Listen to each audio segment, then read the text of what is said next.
Checking in with Quincy City Clerk Nicole Crispo to get a rundown on what was the first Board of License Commissioners meeting for 2025. Happy New Year, Nikki. Happy New Year to you as well. How you doing? Doing great, thank you. We're all recovered from the holidays, and now we're just trying to stay warm. Yes. It's gonna get cold next week. I saw high temperatures in the single digits, so yay!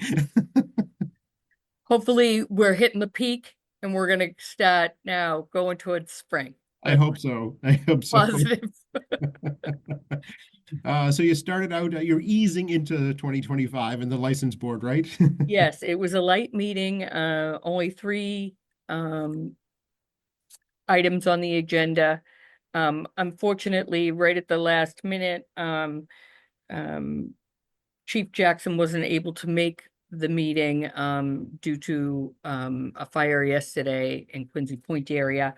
Um, but we had four members, and so that is a quorum. So we got going right at 4 o'clock with agenda item number one. Hearing regarding the request of the South Shore Children's Chorus for a special use permit 1-day liquor license for the Evening of Impact fundraiser event at Woodward School, 1102 Hancock Street. The event is Friday, March 14th from 6 p.m. to 10 p.m. And Thomas Kelly was there to speak of the South Shore Children's Chorus. And it was founded in 2015 with a mission for children to sing. Started out with about 30 children and is up to 200 children. And there's two of them, one in Quincy. And he just said that if you don't have the money to join, they will compensate and let you join. So they want to there is a tuition for those that do have funds to join, but for those that don't, they don't turn anybody away.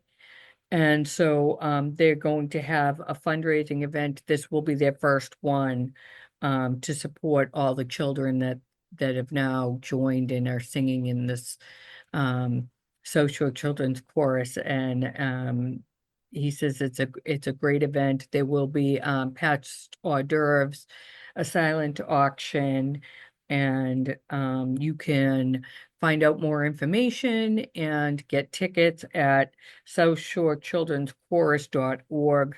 And they're also looking for sponsorships as well. And that went through 4-0. Very nice. I'm sure that's a great opportunity for a lot of youngsters who don't have that chance to sing in their communities. Yeah, it's a great idea. Number two was a hearing regarding the request of Hero Hospitality Group, Inc., doing business as Crown and Quarry Cafeteria for a common victual license for the cafe at 1200 Crown Colony Drive. Proposed manager He Tran. Proposed hours of operation are Monday through Friday, 7 a.m. to 3 p.m. He Tran is a Quincy resident and has over 25 years in the restaurant business with his family, and is excited about opening up the cafeteria there at the Fox Rock building. And that also went through 4-0. Agenda item number three was hearing regarding the request of GP Auto LLC for a Motor 2 and garage repair license at 333 Quarry Street due to a change of ownership. Currently S&W Automotive. Proposed manager Giovanni Prementa. Proposed hours of operation 8 a.m. to 6 p.m. Monday through Saturday. Giovanni was there. He has 30 years experience. He has a place in Pembroke and is excited to come to Quincy. And there's going to be no changes at the location. Detective Brown was there and spoke to him about how many cars he can have on the license according to the city ordinance. And that will go into effect as of today. So that went through 4-0 as well. We accepted the minutes from the December 17th hearing and waived the reading, and our next hearing will be on January 28th.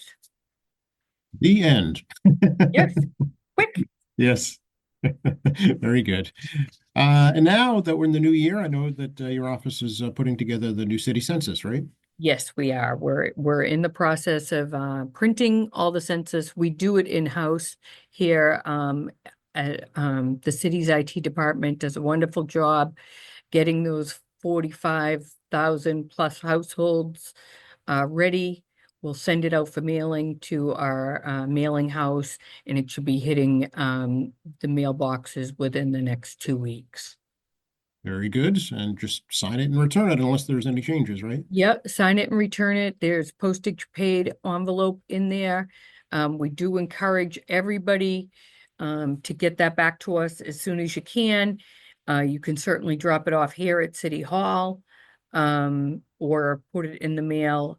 The thing about it is, and we go over this all the time, in order to be active on the voting polls, you need to answer your city census. So come June, late June, we have to press a button and make the people that don't answer the census inactive. As much as we don't want to do it, it is the way the law is written. If you don't answer your city census, you go on the inactive list. So in order to stay active, we'd appreciate you to just answer that census, put it back in the mail to us, or drop it off here at City Hall, and we'll process it. Yeah, it's pretty straightforward. There's no cost. Yep. And it makes things easier come election time because you would still be able to vote, but you have to go through a process first, right? Yes, just you have to sign an affirmation that you still are at that address. But the more that we can get back, the more resources that are available for grant writing. We use these numbers.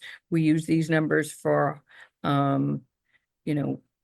educational reasons, for schools, for doctor's offices, for all of these things that people rely on grant money, police, fire, all of it is based on population. And for that, would appreciate if everybody could get it back in the mail. I mean, we've seen it since before COVID, the numbers were going up with the response. After COVID, they've been declining over the years. So we're really gonna, put a push out there to get your census back. It helps your city. It's good resource for you if you need to prove residency. When you sign your kids up for school, if you need to prove residency, we can, supply you with a letter. Veteran services, we give letters that you did live in Quincy, between these years, things like that, so that you can get veteran bonuses and things like that. Yeah, very, very important. So just again, another urging. Another thing is dual citizenship, which Oh, a yeah. lot of people are going for now. And you have to prove that, your parents lived here, that you were in the household. All of that stuff is driven through the city census. Okay, good to know. Yeah. All righty. If they have questions, Nikki, of course, reach out to you, your department. Yeah, certainly, of course. The election department, 617-376-1144, 1143, and 1142. Or you can certainly email us to the clerk's office. Okay. And is it also New Year? Is it dog license time too? No, not No. yet. Okay. We do our dog licenses in April, so Oh, okay. we'll be getting, right after the census, we'll be working on the dog cards, sending out, the dog cards, hopefully, doing another vaccination this year, down at the Parks Department. That's always helpful, and we get a great response from that too. So, we'll be working on that next. It's coming. Okay, let's not rush things along. Okay. Thanks for the update, Nikki. Good to talk to you. You as well.